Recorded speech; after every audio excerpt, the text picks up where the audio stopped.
আলহামদুলিল্লাহি রাব্বিল আলামিন ওয়াসসালাতু ওয়াসসালামু আলা আশরাফিল আমবিয়াই ওয়াল মুরসালিন ওয়া আলা আলিহি ওয়া আসহাবিহি ওয়া মান তাবিআহুম ওয়া দাআ বিদাওয়াতিহিম ইলা ইয়াউমিদ্দিন, আম্মা বা'দ।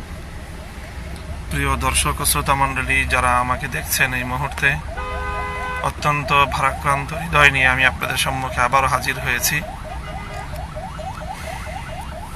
গতকাল থেকে আমাকে নিয়ে যা কিছু হচ্ছে, এটা নিয়ে আমি যার পর নাই মর্মাহত এবং সংক্ষুব্ধ। বিশেষ করে আজকে আমাদের বাংলাদেশের মাননীয় প্রধানমন্ত্রী, তিনি জাতীয় সংসদে দাঁড়িয়ে যেভাবে ভুল তথ্যের উপর ভিত্তি করে আমার চরিত্রের উপর কালিমা লেপন করার চেষ্টা করেছেন, আমি এতে অত্যন্ত মর্মাহত।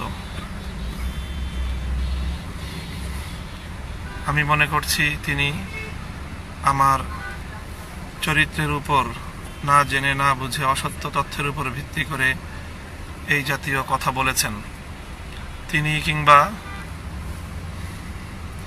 তার সরকারের উচ্চপদস্থ আরও বেশ কিছু মানুষ এই ধরনের কথাবার্তা বলছেন। কয়েকজন মন্ত্রী এবং একাধিক ব্যক্তিবর্গ এই ধরনের কথা বলেছেন। আমি স্পষ্ট ভাষায় বলছি, আমি গতকালকে আমার সঙ্গে থাকা আমার স্ত্রী সম্পর্কে যে তথ্য আমি দিয়েছি, সে শরীয়ত সম্মত উপায়ে, হালাল উপায়ে আমার বৈধ স্ত্রী।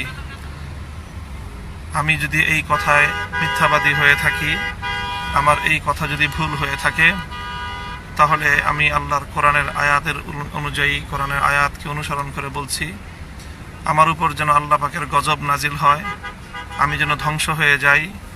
আমার পরিবার পক্ষান্তরে যারা আমার ব্যাপারে মিথ্যা তথ্য দিয়েছেন, মিথ্যা প্রচার করছেন, আমাকে আমার স্ত্রী সম্পর্কে অসত্য মিথ্যা ভুল তথ্য দিয়েছেন, আমার চরিত্রের উপর কালিমা লেপন করবার চেষ্টা করছেন, তারা যদি মিথ্যাবাদী হয়ে থাকেন, আমি আল্লাহর কাছে ফরিয়াদ করছি, আল্লাহ তুমি তাদের উপর তোমার গজব নাজিল করো, তাদের উপর তুমি তোমার গজব নাজিল করো, তাদের উপর তুমি তোমার গজব নাজিল করো।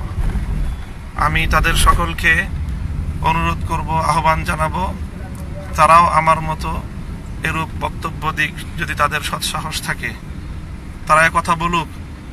যদি আমি মিথ্যাবাদী হয়ে থাকি, তাহলে আমার উপর যেন খোদার গজব নাজিল হয়, আর তারা যদি মিথ্যাবাদী হয়ে থাকে, তাদের উপর যেন আল্লাহর গজব নাজিল হয় এবং তাদের বংশ যেন নির্বংশ হয়ে যায়। ও আল্লাহ, আমি তোমার কোরআনের একজন ধারক হিসাবে, তোমার নবীর একজন নায়েব হিসাবে,